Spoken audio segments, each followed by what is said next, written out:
Hare Krishna, muy buenos días.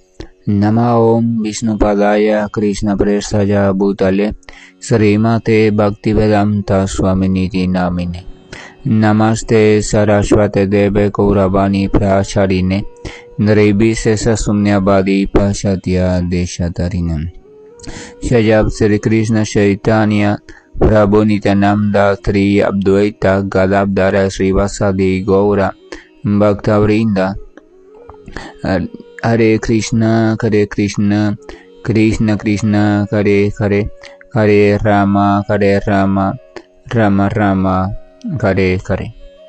Hare Krishna reiterados. Vamos a continuar con lecturas y reflexiones sobre el siempre maravilloso y trascendental Srimad Bhagavatam. Recordemos que en el último encuentro estuvimos concluyendo sobre el episodio donde Ashwatthama estaba en el campamento de los Pándavas para decidir qué hacer con él después de haber realizado el horrendo crimen de matar a los 5 príncipes Pándavas, o sea, los 5 niños Pándavas, hijos de Draupadi. Entonces el final fue que se decidió cortarle el cabello y cortarle también la joya que tenía atada al cabello, y de esa forma simbólicamente se mataba al familiar de un brahmana y también se acababa con la estirpe o la imagen de aquel que se había comportado como un malhechor sin matar al cuerpo. Y entonces de esa forma, después de haberse liberado y de haber encontrado la solución al conflicto que aparentemente había en la toma de decisiones, los Pándavas se dedicaron a los cultos fúnebres de todos los familiares muertos, incluyendo los 5 niños y los demás que perecieron en la batalla de Kurukshetra. En esa situación es que termina el capítulo número 7 del primer canto del Srimad Bhagavatam, así que hoy vamos a iniciar el capítulo número 8, el cual recibe como nombre las oraciones de la reina Kunti y la salvación de Parikshit.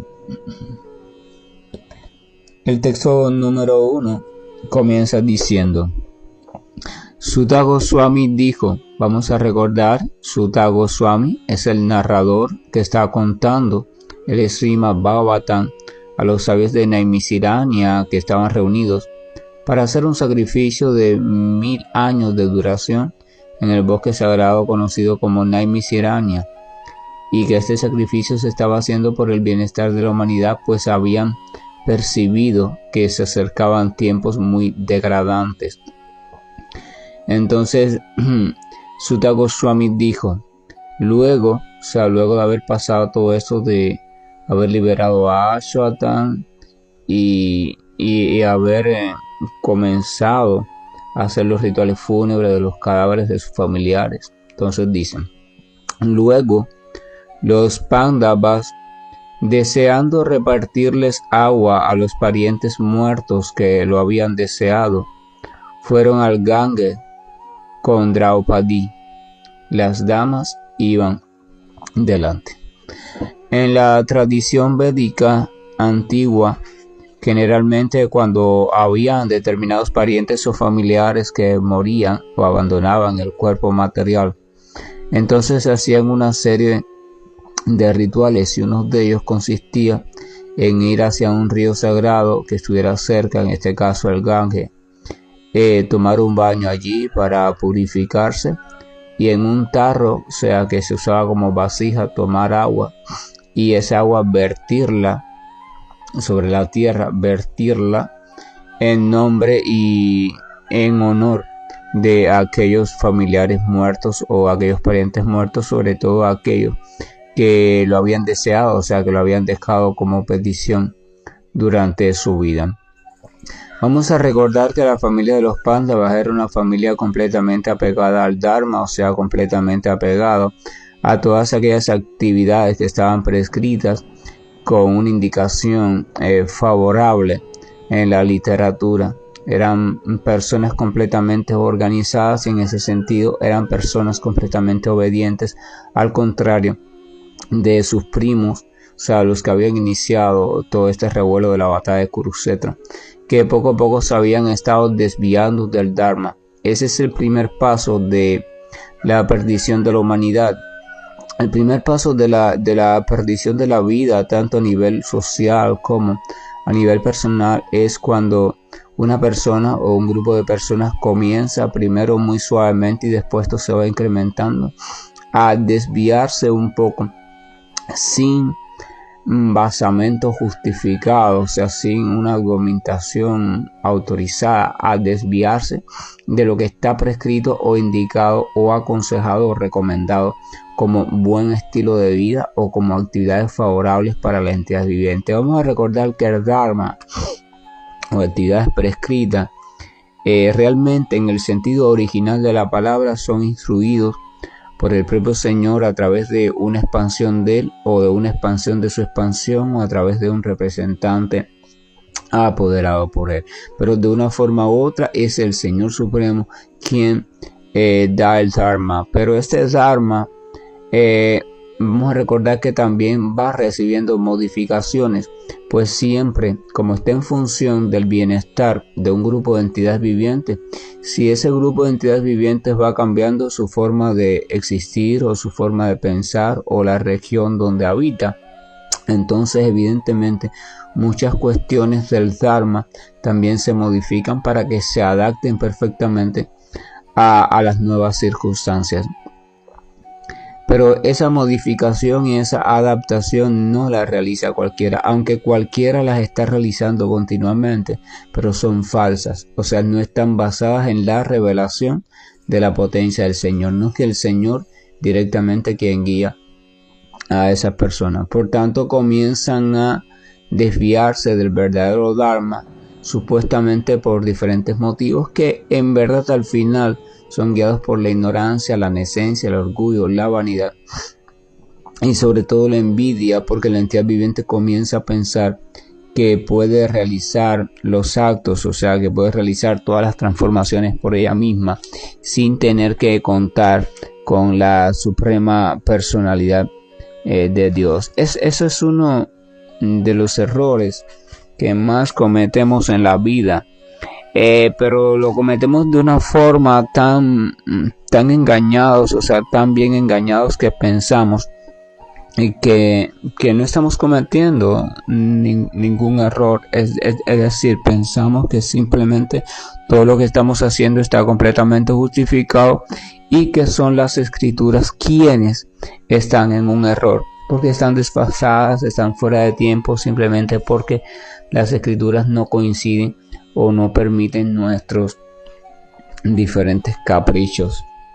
Entonces aquí vemos a los Pándavas en una posición completamente contraria, la posición de los Pándavas y la posición de aquellos que asimilan y siguen perfectamente la escritura desde el principio hasta el fin. Recordemos que cuando estaban tratando de decidir qué hacer con Ashwatan, lo estaban tratando, pero siempre desde el basamento del Dharma, o sea, ¿qué dice la escritura que podemos hacer con en estos casos, con este tipo de personas? Y vemos cómo cada uno de ellos, Draupadi, Arjuna y los demás que intervinieron, dieron, incluyendo al señor Krishna, dieron determinados aspectos que se mostraban en las escrituras.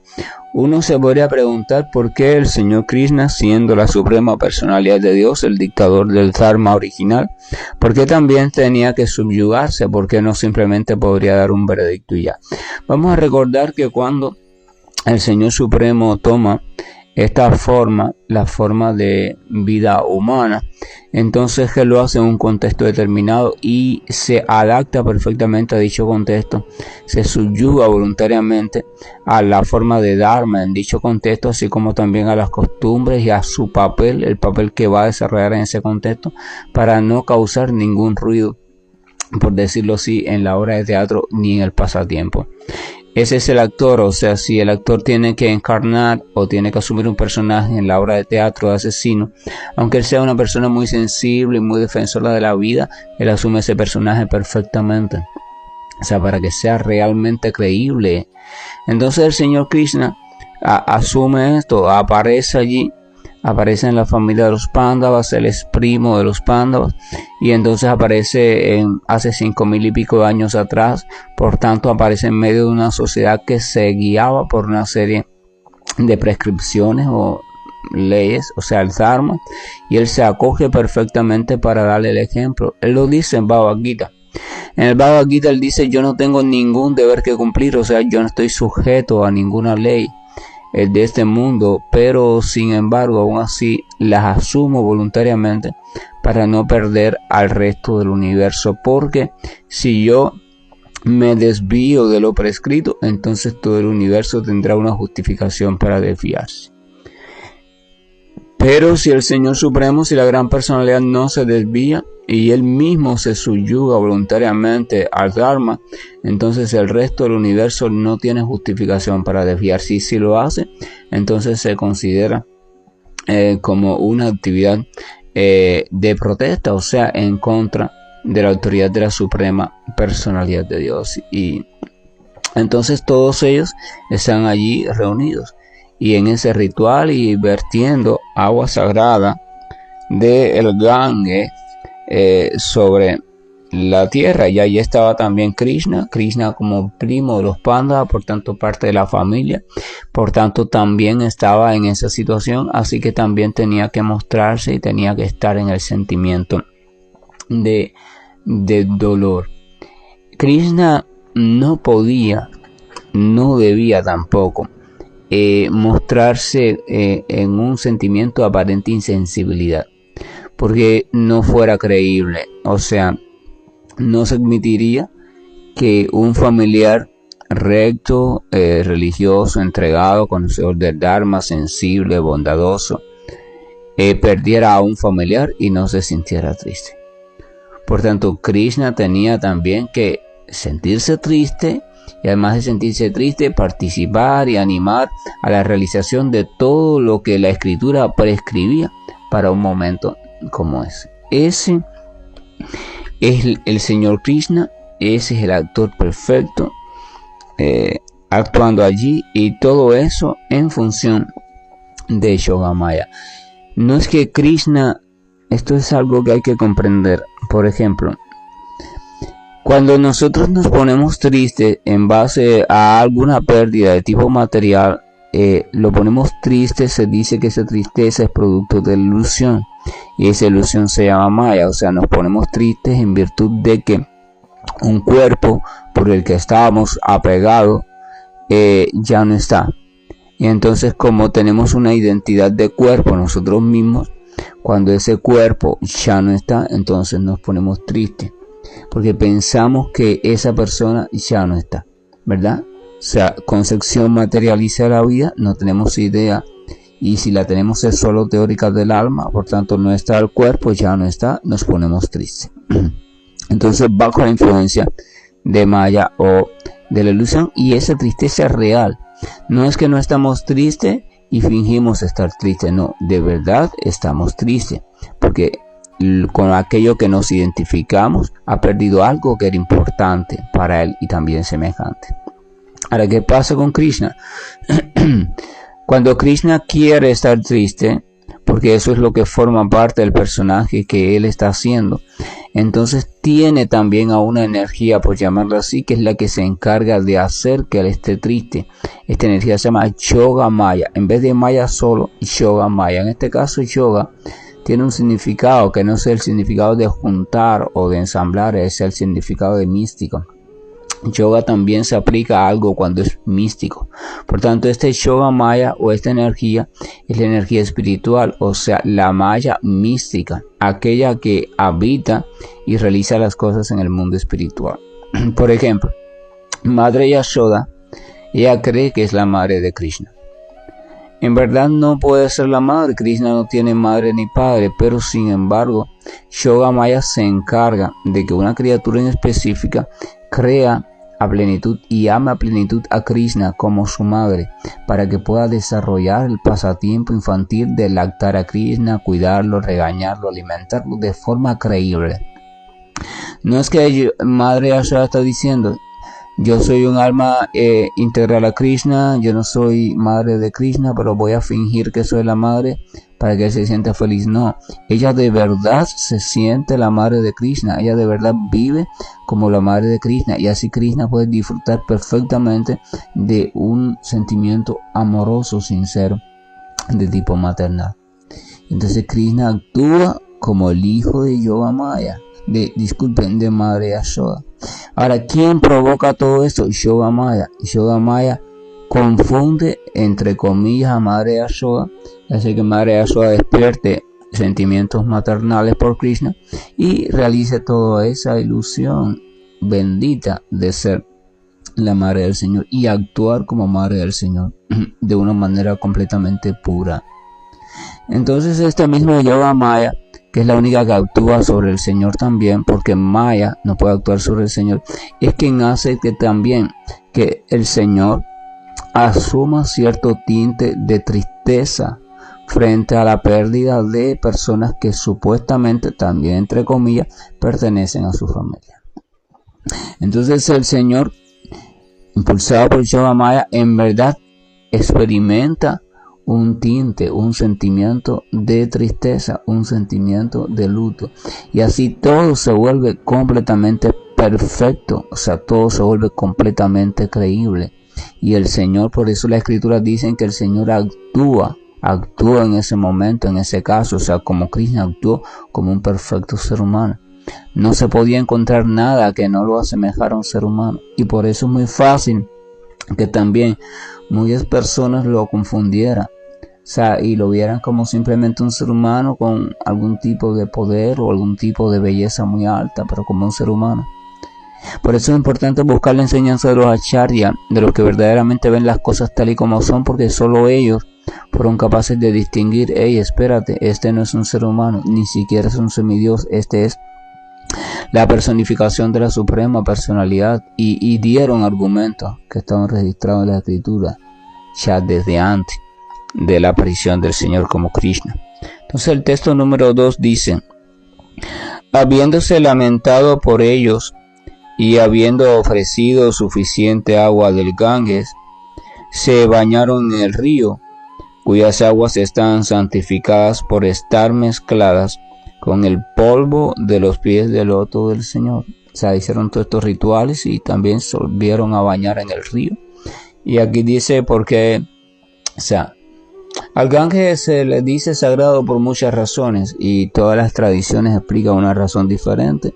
Y para el Vaishnava lo explica como que está vinculado al Señor Supremo, porque para el Vaishnava o el devoto puro del Señor Supremo, para que algo sea sagrado tiene que tener vínculo con el Señor Supremo. Si no tiene vínculo con el Señor Supremo de manera directa, entonces no es sagrado.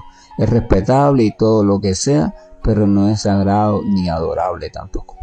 Entonces después, más adelante en el Srimad Bhagavatam mismo, vamos a ver cuál es la historia que vincula al Ganges con el Señor Supremo y por qué se dice que está mezclado con el polvo de sus pies de loto.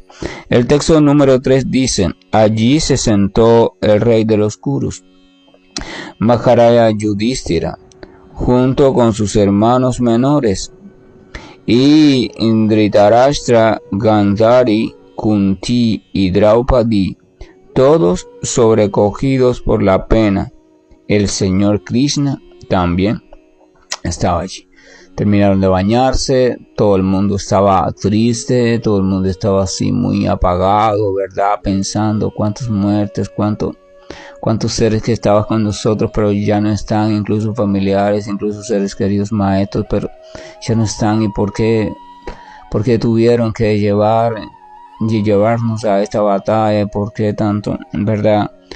Todo el mundo de una forma u otra ha pasado por esta experiencia en mayor o menor escala de pérdida de seres queridos, lo que aquí es una experiencia donde sucedió al mismo tiempo la pérdida de muchos seres queridos. O sea, cuando uno siente la pérdida de un ser querido, siente dolor, pero imagínate que al mismo tiempo pierdes muchos seres queridos.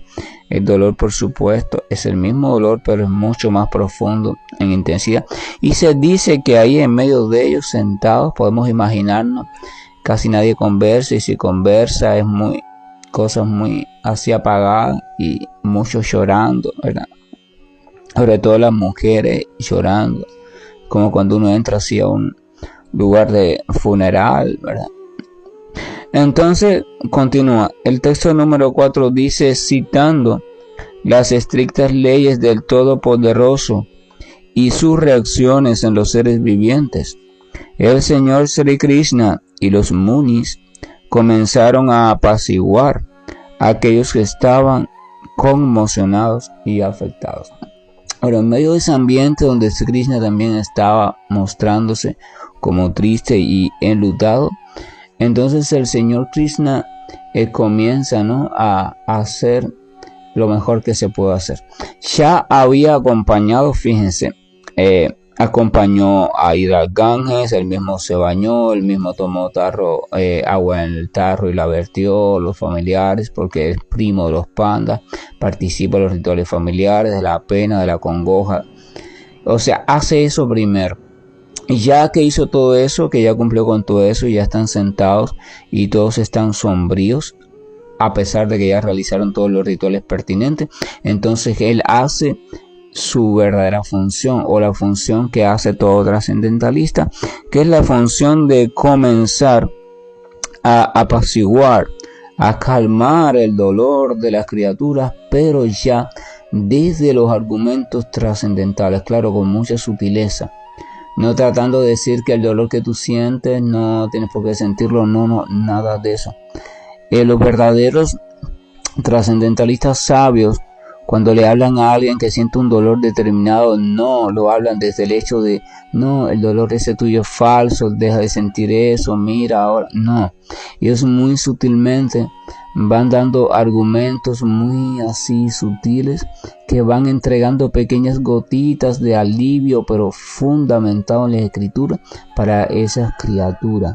Vamos a recordar que los Pándavas, de nuevo, son personas religiosas o apegadas al Dharma, por tanto y demás. Lo que pasa ahora es que el dolor está cubriendo ese conocimiento.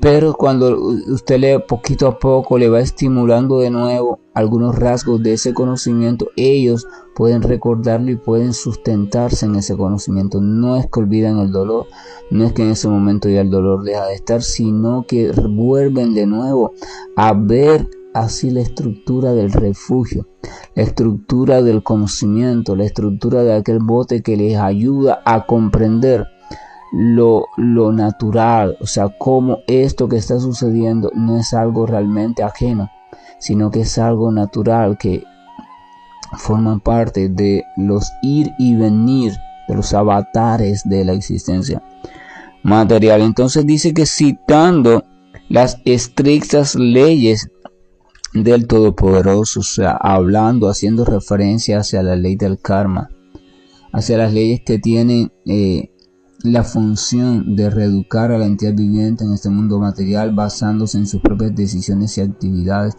y en las decisiones y actividades de los demás. Porque si todos somos partes del Señor Supremo, y por ejemplo en el mundo material también esto se cumple, somos parte que entonces de ese plano de existencia material, las decisiones y actividades de una parte van a tener influencia sobre las decisiones y actividades de otras partes, y sobre también lo que le va a suceder a otras partes, ¿verdad? La mano, por ejemplo, la mano, si los 5 dedos se contraen y se cierran, eso va a traer una contracción de los pequeños músculos que hay en la mano. De hecho, eso pasa por la contracción de los pequeños músculos. O sea, no puede suceder una cosa sin que suceda la otra. Entonces, eso también es importante, porque a veces pensamos que nuestras decisiones y actividades solo influyen sobre nosotros, pero eso significa ignorancia. O sea, no nos estamos comprendiendo como partes. Incluso en este mundo material somos partes de todo lo que se conoce como naturaleza o existencia material. Por tanto, y además, Cada decisión que tomamos, cada palabra que decimos, cada pensamiento que tenemos, cada acción que ejecutamos, cada respuesta que damos, todo, absolutamente todo, todo cambio que emerja de nosotros, por muy mínimo que sea, va a tener una repercusión o menor o mayor, en dependencia del cambio, sobre otros elementos del mundo material. Algunos que estén cercanos, uno a veces dos, a veces tres, a veces mucho, o incluso a veces sobre el planeta completo. Entonces eso nos lleva a reflexionar sobre la necesidad de llevar una vida de responsabilidad en cuanto a nuestras decisiones y en cuanto a nuestros comportamientos. Y una vida de responsabilidad entonces necesita una guía por la cual yo más o menos orientarme para tener una idea de qué tipo de actividad, pensamiento, palabra pueden provocar mayor consecuencia no solo sobre mí, sino sobre la armonía general de esto que llamamos existencia material o cuerpo material en sentido general, como cuerpo universal, o sea, la sociedad completa, la naturaleza completa, y qué actividades son favorables, o sea, favorables o desfavorables para eso.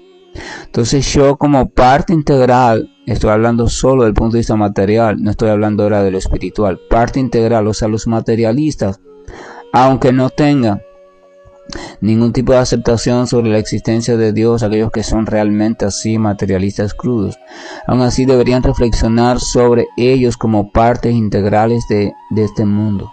O sea, tú eres, por decirlo así, una partícula de toda esta naturaleza material, por tanto, tu actividad va a provocar también cierta repercusión siempre en el funcionamiento general del organismo. Tu actividad, la de un animal, todo, cualquier cambio que ocurre en el mundo material, desde el más simple hasta el más complejo, genera una serie de cambios más, que generan una serie de cambios más, que generan una serie de cambios más, y con el tiempo surgen los grandes cambios, que van desde los cambios climáticos, los cambios atmosféricos, los cambios en la posición, o sea, en el funcionamiento, en esto que llamamos el funcionamiento sísmico, o sea, el interior de la Tierra, provocando después terremotos, erupción de volcanes.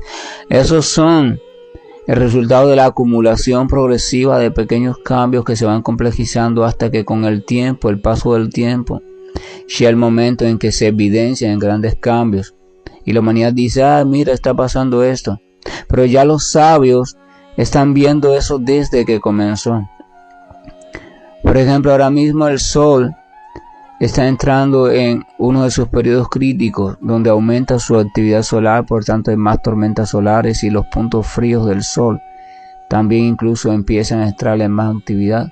Eso genera un momento de crisis que dura un tiempo, y ese momento de crisis es muy peligroso porque genera muchas tormentas electromagnéticas que afectan el funcionamiento electromagnético de todo lo que tiene ondas electromagnéticas o radiación electromagnética aquí en la Tierra, incluyendo el organismo, incluyendo todo lo demás, los aparatos tecnológicos.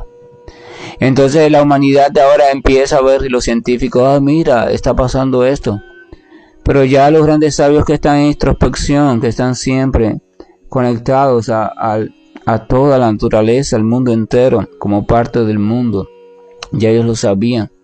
Ya ellos desde hace unos años estaban sintiendo que algo estaba cambiando en la radiación electromagnética del Sol, pero ese cambio era tan sutil que no se sentía desde el punto de vista de los aparatos científicos, astronómicos, estas cosas. Sin embargo, ya ellos lo sentían. Ya ellos sabían que estaba comenzando a suceder algo que no es nuevo, sucede cada cierto tiempo. Y entonces ellos, ¿qué hacen? Alertan sobre eso y se preparan ellos mismos. Alertan, muchas veces no los escuchan y se preparan porque saben que algo va a seguir complicándose. Y entonces esa es la cuestión sobre esto, son partes integrales. Así que incluso el materialista tiene que reflexionar sobre este hecho. O sea, soy parte integral de este mundo. Por tanto, y además mis decisiones tienen que ser de manera responsable. Entonces la llamada a una vida responsable. Y la única forma de llevar una vida responsable es la forma de ser dirigidos por un conocimiento auténtico. Por tanto, siempre debemos buscar el conocimiento y debemos buscar consultar mientras que no tenemos el conocimiento o la capacidad para ello, consultar. Por eso siempre es importante un guía, por eso es importante un consejero o un buen amigo que tenga más conocimiento que nosotros, más lúcido, más armónico, o una madre o un padre que tenga más conocimiento y que sea más armónico en su personalidad que nosotros, o ya en el caso de la espiritualidad un maestro espiritual, un guía espiritual, o las escrituras bien interpretadas. Vida responsable, vida realmente responsable significa eso, no actuar completamente aislado. Si nos damos cuenta que no tenemos la capacidad de discernir adecuadamente, que es una capacidad muy difícil de desarrollar, entonces siempre, al menos en los asuntos más significativos, más comprometedores, más importantes, tratar de buscar referencia, consejería, ayuda. O sea, cuál es la propuesta, qué es lo que se me propone como opción para actuar en este caso, y uno entonces recibe ayuda.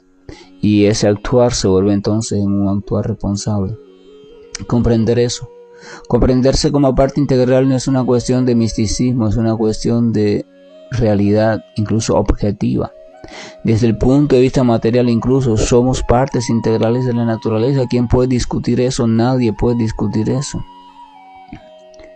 Si el simple aleteo de una mariposa o de un conjunto de mariposas provoca un cambio en las corrientes de aire que, si se combinan con otras corrientes de aire en un momento específico, pueden provocar grandes disturbios atmosféricos, imagínese usted entonces el comportamiento de un ser humano que influye sobre la naturaleza y sobre la sociedad y sobre los animales y sobre la tierra y sobre todo.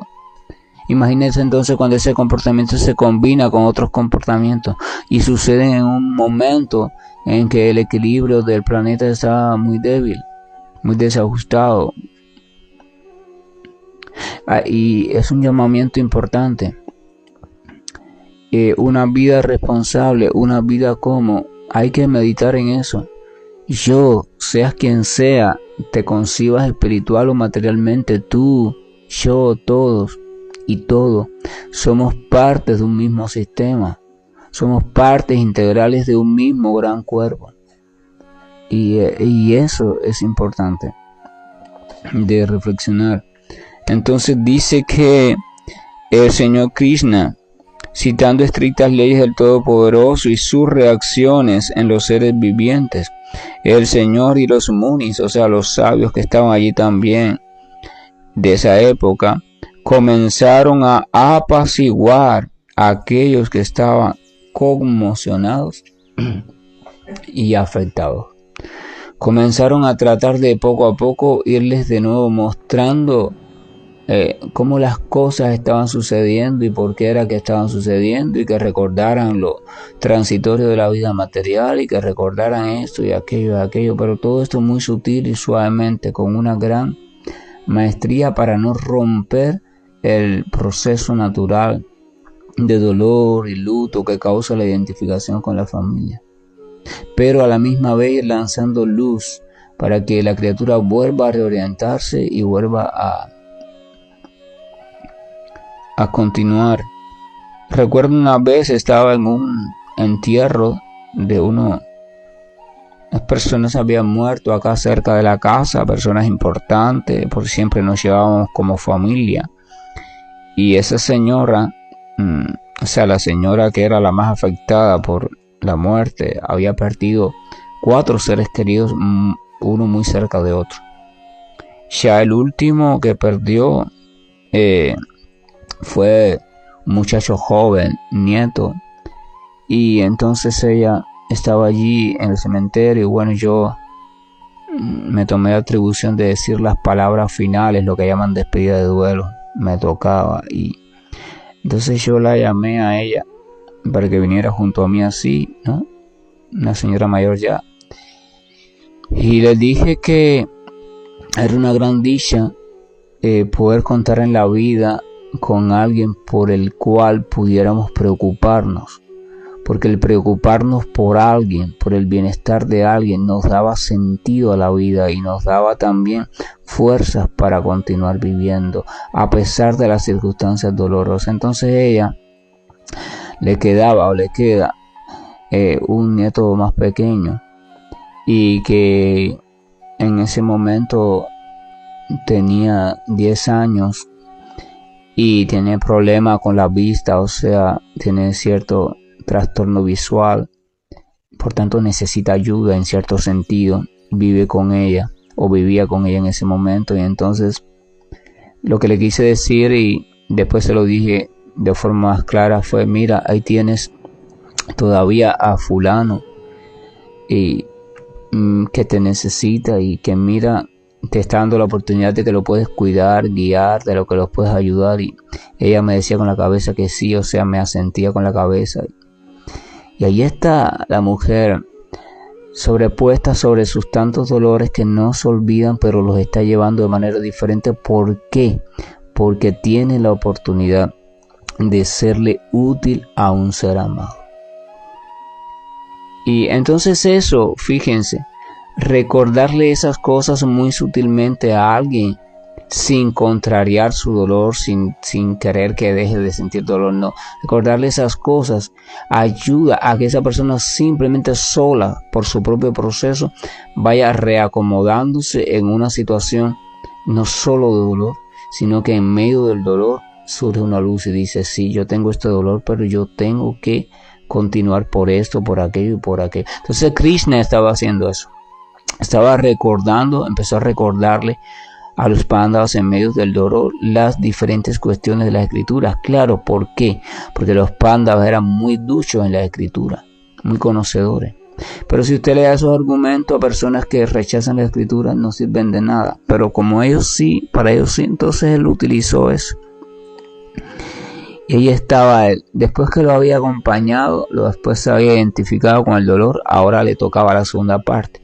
No es cuestión de dejarlos ahí en el dolor, no es cuestión de si eso es normal, con el tiempo el luto pasa. No, el espiritualista no funciona así, porque si no, ¿para qué es espiritualista? Sino que después que los acompaña en el dolor, entonces les da en la oportunidad justa, si se lo permiten, le da ciertas lucecitas, ciertas señales, le da ciertas palabras, le muestra ciertos comportamientos que le dan una perspectiva diferente, o lo recuerdan una perspectiva diferente sobre lo que está pasando, y les abre la puerta hacia un sendero que no termina con la muerte. Eso es para reflexionar. E incluso les dice que aún después de ese momento pueden seguir ayudando a esos seres queridos que ya no están, y lo pueden ayudar de manera espiritual. O sea, si ellos van comprendiendo también la espiritualidad, y en la medida que ellos se van entregando al Señor, entonces todas aquellas personas que establecieron lazos sentimentales con ellos también van a ir recibiendo el beneficio de esa entrega. De eso hablaremos después, en otro momento. Que la gracia y el amor de nuestro Señor nos acompañe y nos permita comprender que justo en medio de la vida cotidiana, incluyendo aquellos momentos más dolorosos, el espiritualista trata de recordar o trata de reenfocarse en la perspectiva trascendental, o sea, la perspectiva de ver las cosas tal y como son, y desde ella es que puede atravesar esos momentos que parecen tan inatravesables, lo puede atravesar y continuar con su mirada fija en el Señor. Hare Krishna, buen día, y estoy finalizando la llamada. Hare Krishna, Krishna Krishna, Hare Hare, Hare Rama, Rama Rama, Hare Hare. Hare Krishna, Krishna Krishna, Hare Hare, Hare Rama, Rama Rama,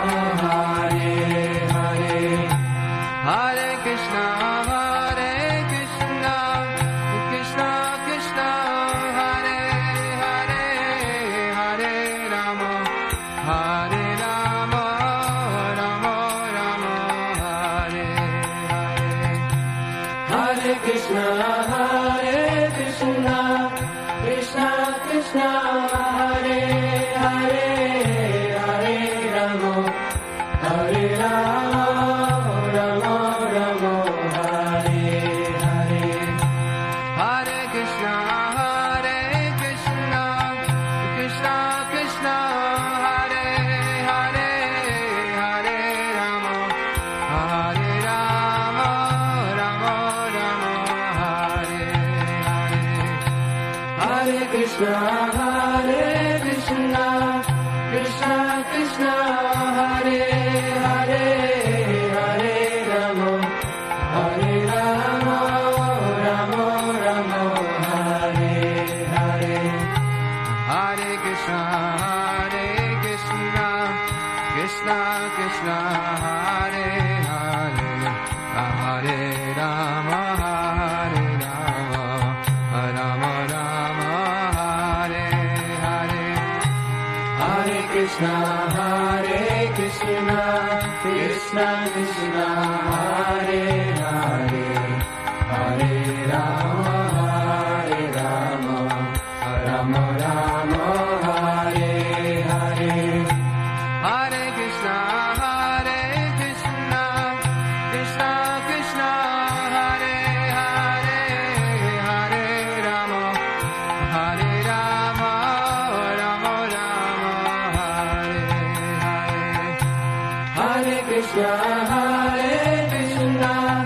Krishna Krishna, Hare Hare, Hare Rama, Hare Rama, Rama Rama, Hare Hare.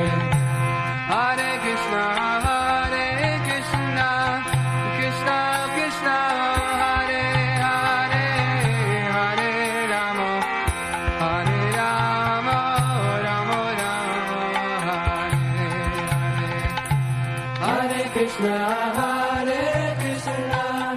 Krishna Krishna, Hare Hare.